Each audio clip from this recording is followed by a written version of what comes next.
Assalamualaikum warahmatullahi wabarakatuh. Perkenalkan, nama saya Listianingrum, NPM 18104011036 dari Program Studi Agroteknologi Fakultas Pertanian Universitas Tidar.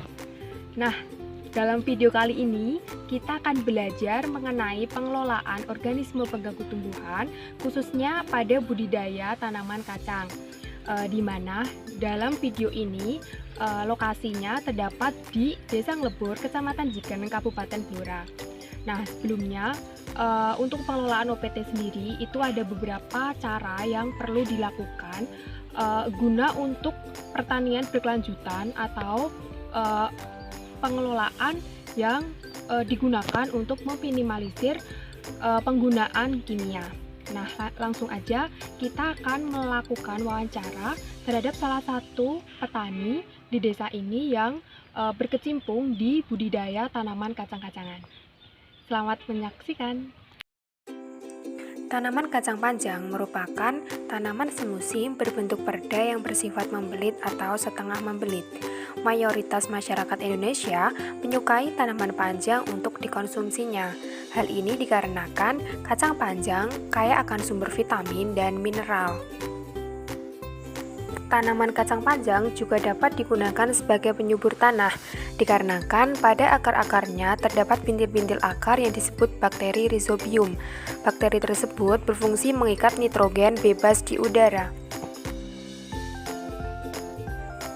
Akar tanaman kacang panjang terdiri atas akar tunggang, akar cabang, dan akar serabut. Perakaran bisa mencapai kedalaman 60 cm. Batang tanaman kacang panjang berbentuk tegak, silindris, lunak, berwarna hijau dengan permukaan licin. Batang tumbuh ke atas, membelit ke arah kanan pada turus atau tegakan yang biasa disebut ajir. Untuk bunga tanaman kacang panjang berbentuk kupu-kupu, ibu tangkai bunga dari ketiak daun, dan setiap ibu tangkai bunga mempunyai 3-5 bunga. Warna bunganya berwarna putih, biru, atau ungu. Bunga kacang panjang juga melakukan penyerbukan sendiri. Kemudian untuk buahnya berbentuk polong, bulat panjang dan ramping, warna hijau muda sampai hijau keputihan. Kemudian setelah tua, warna berubah menjadi putih kekuningan.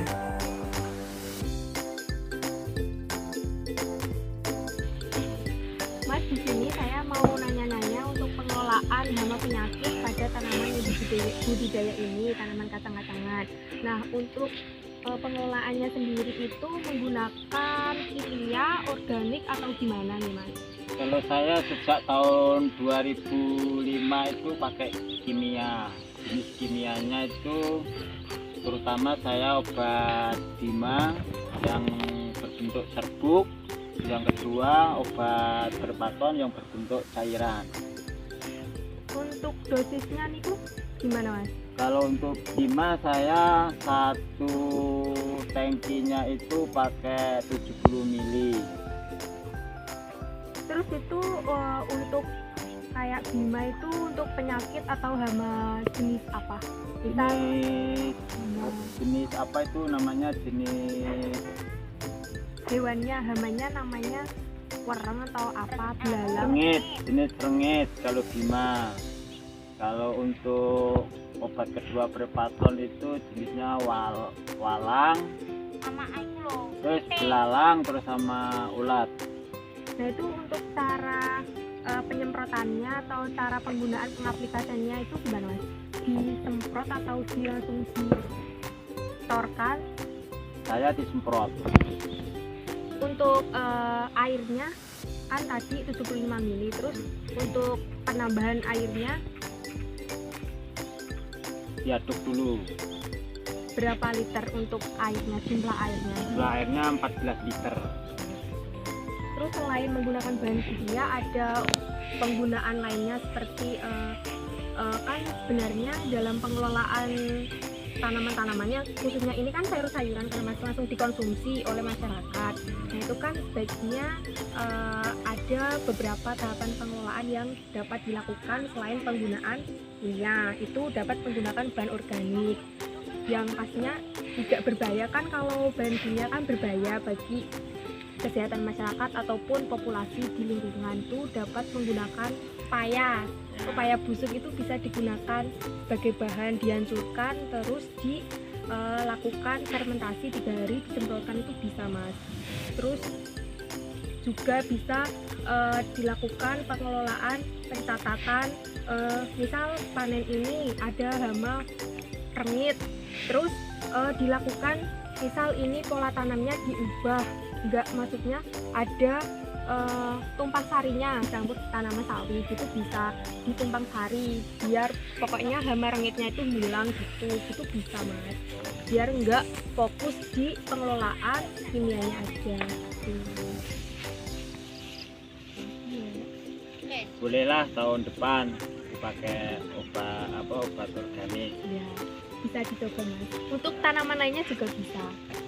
Oke. Makasih ya Mas Oke, untuk sama-sama. informasinya. Semoga bermanfaat untuk petani-petani lainnya. Oke. Dalam sistem budidayanya, petani menggunakan sistem monokultur, di mana tanaman yang ditanam hanya menanam tanaman kacang panjang. Lahan yang digunakan yaitu lahan tegalan yang dibuat bendengan. Budidaya yang dilakukan tanpa menggunakan mulsa, baik mulsa plastik maupun mulsa organik. Permasalahan lain dalam budidaya kacang panjang yaitu apabila pada saat panen harga kacang panjang di pasaran turun drastis. Dengan demikian, para petani dapat mengalami kerugian yang besar. Selain itu, untuk biaya pestisida yang mahal serta sulitnya air yang didapat apabila musim kemarau berkepanjangan. Serta banyaknya OPT yang menyerang seperti rengit, belalang, dan lainnya.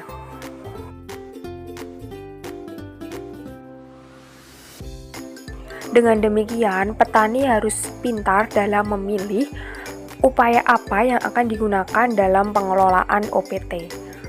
Salah satunya, pengelolaan yang tepat yaitu pengelolaan terpadu. Karena dengan pengelolaan terpadu, kita dapat menggunakan alternatif lain selain penggunaan pestisida kimia.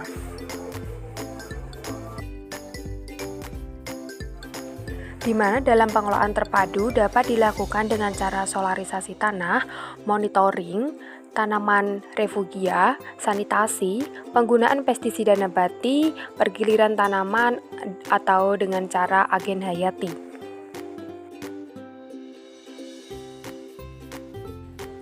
Nah, itu tadi wawancara yang telah kita lakukan kepada petani yang melakukan budidaya tanaman kacang-kacangan.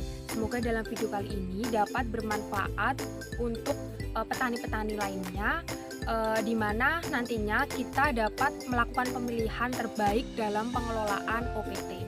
Sekian video dari saya, kurang lebihnya saya mohon maaf. Terima kasih. Billahi taufiq wal hidayah. Wassalamualaikum warahmatullahi wabarakatuh.